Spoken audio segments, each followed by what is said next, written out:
how do you identify? Do you identify yourself as liberals? Or? Yeah, like for the most part. Yeah, I'm like in the middle, kind of, good. yeah.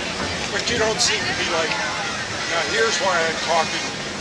Because every day I get up and I start looking at the walls of this insane asylum. That's so funny. Yes. I like that. And of course the news, which has been totally discredited. Well, for them news, right? Yep, I love it. And you had a Democratic, and he's not the only one, there are others, even people within the Republican Party that are calling for a hold on Trump's inauguration because of the Russian problem. Yeah. Well, my question is, what Russian problem are we talking about? And they hacked into it and stuff. That didn't affect they used the little one. But how did they, how did they hack into it? What did they hack? I don't know. I mean, nobody's come No up. one knows. So that's it. Yeah. That's insanity. See, you're good at it. You're a sane liberal. You can't see the sanity of the liberals who are going, the Russians did it when there's no proof they did anything. Yeah, no one did anyone. So that's my question: is why are they harping on? Why do they keep on doing this insanity? Russia. I mean, if they did anything, let's say they did. I don't think they did. I think it was an insider from the DNC that leaked that information. 100%. You think so? 100%. The news is all crap. I agree with that. They always share with us what they want to share. Yeah, there's so much stuff going on that we don't know about. That's what I think. Why do you sound so much like a conservative? What policies do you consider yourself liberal? Social. I'm a liberal social. Give me an example. Like like women's rights, basically. Okay, what women have rights? No, I know they have rights. Oh, I'm not saying that, I'm sorry. I mean, like, the defunding of that I don't agree with. Wait, we'll bring up this. What, where in the Constitution does it say that the federal government gets to distribute my money to private organizations? That's true. I agree. No, I get that. But I do agree that people should have access to public health. And they do. It's not just Planned Parenthood. Are you familiar at all with the history of Planned Parenthood? A little, not much. Let me give you a short history. It used to be called the Eugenics Society. They changed their name because, this is in their words, Hitler gave eugenics a bad name. Margaret Sanger, who is the founder of the Eugenics Society, and who Clinton praised, all of her, had said this: black people are like weeds that should have never been born. Yeah, I don't agree with that. Well, you would think. Now, why are 54% of the black babies being aborted, and why are 99% of the Planned Parenthood offices in minority neighborhoods? Because of people who need the Planned Parenthood. And those are the ones they want exterminated. Instead of getting people to go into the march into the gas chambers, which is very messy, you get them to have them come to you and abort their children before they're even born. It is still about eugenics. I'm not saying that women shouldn't get health care. Obviously they should. What I'm saying is, I'm not having my government take my money and give it to a private organization that's doing something that I object I against. understand that. I think women should have health care. That's about Well, they do. I mean, there's... not for... That helped. As I was growing up as a very young person, way back when, I can remember doctors actually visiting us at home when we were sick. We had excellent health care. We had excellent health care. Yeah. And 1/3, but this was in the correct health care, 1/3, we're doctors. 1/3 of your practice was program. You gave it to me. And there are still doctors that hold up to that, but that was changed because of this. The Rockefellers Looked at the different schools of medicine. Well, what are we going to fund? The holistic medicine that keeps people from getting sick? No money in that.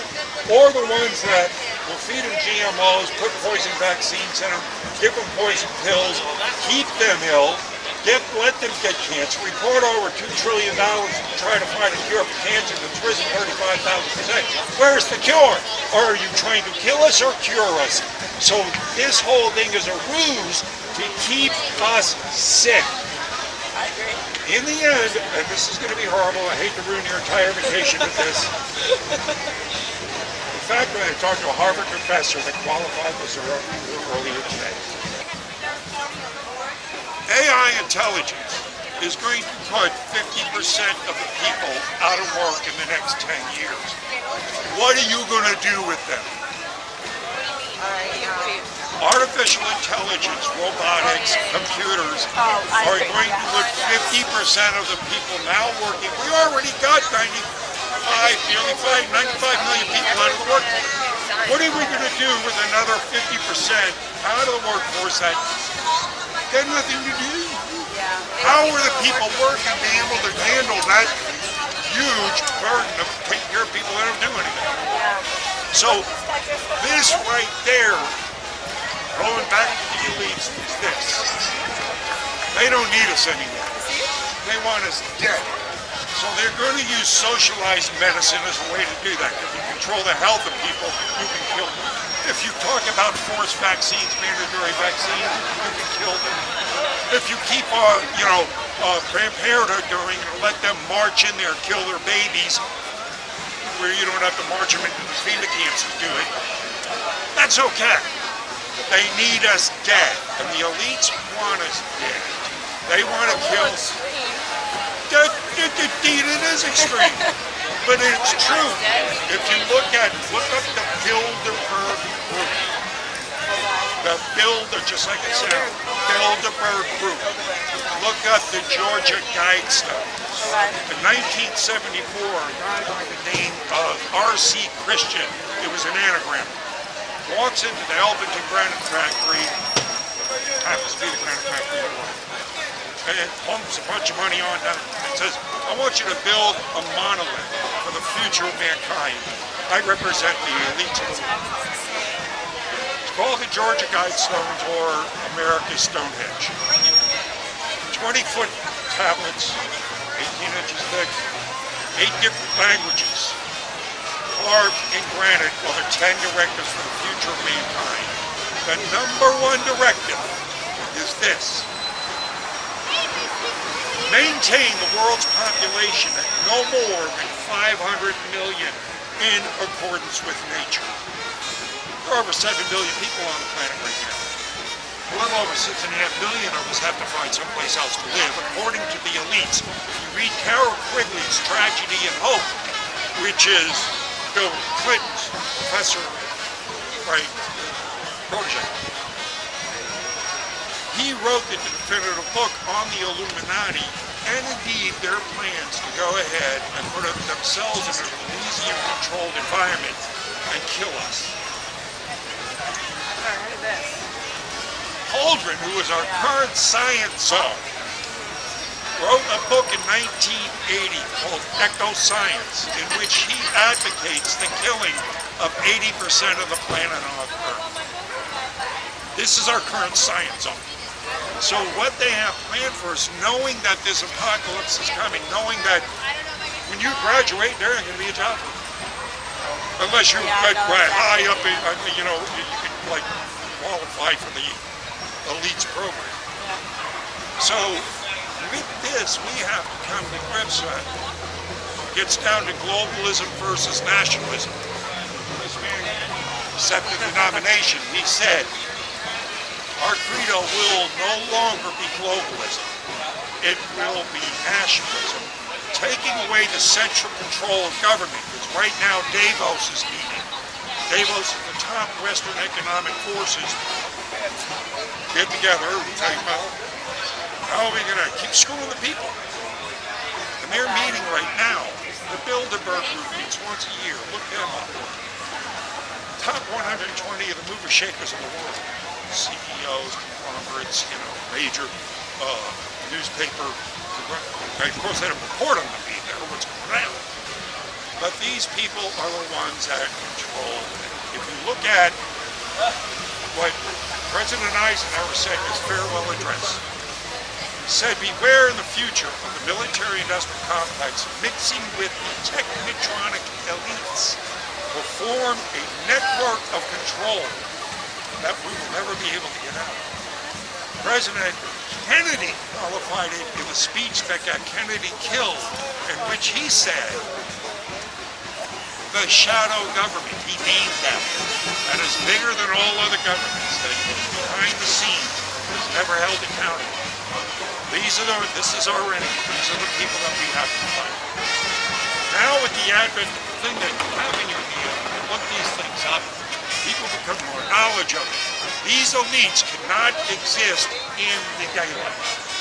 Once we know their plan, their power structure crumbles. That's what happened to the corporate-owned news, because no one believes them anymore. We're getting online, we're talking on Twitter, we're talking on Facebook. So we're communicating amongst ourselves with YouTube, we're forming coalitions, movements, we're having revolutions online. We're taking the paradigm back. We're changing the way things have operated. The elites no longer have control of the message. What you guys need to do is diversify yourself in the information. I would go back to I would look at the 12 or the 13 blood lines that came out of Egypt called the Illuminati.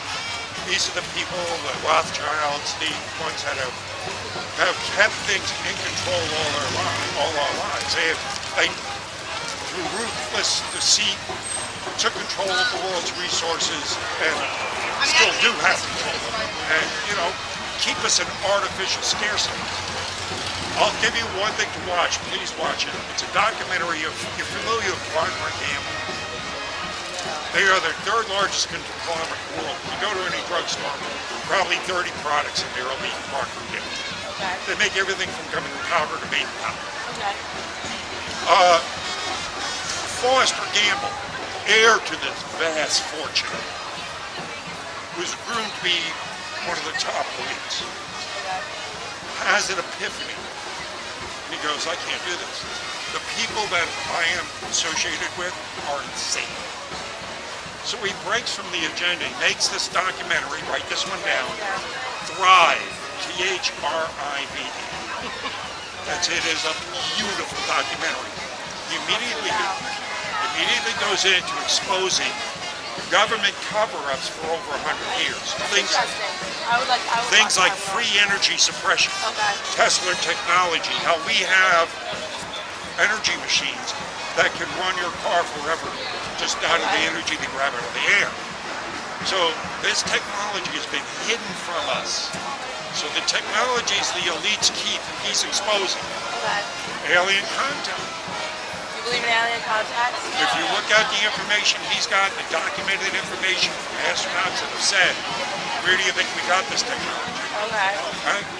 So while he goes further into explaining how a small group of very powerful families, through intimidation, blackmail, compartmentalization, murder, control everything. But what's beautiful about this is not only does he show how they run things, keep us all under them.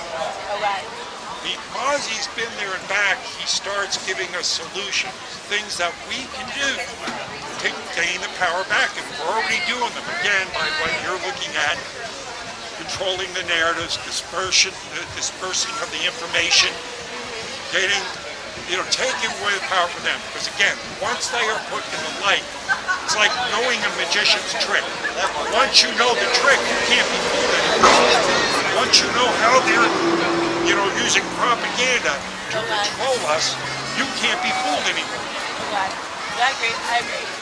So, please look these things up. Thank you so much. Thank you. You passed the sanity test. I passed? I know you, with flying colors, we reward you. Yes. Yes. We reward you. Yes. Yes. You all What did I get, get? What grade did I get? you get all get Clinton get out of jail free card. Oh my god, this is so great. Oh my god. All right. Awesome. Thank you. And go on the back there YouTube and you'll see yourself. Okay. Cool. You can listen. All right. Thank you so much.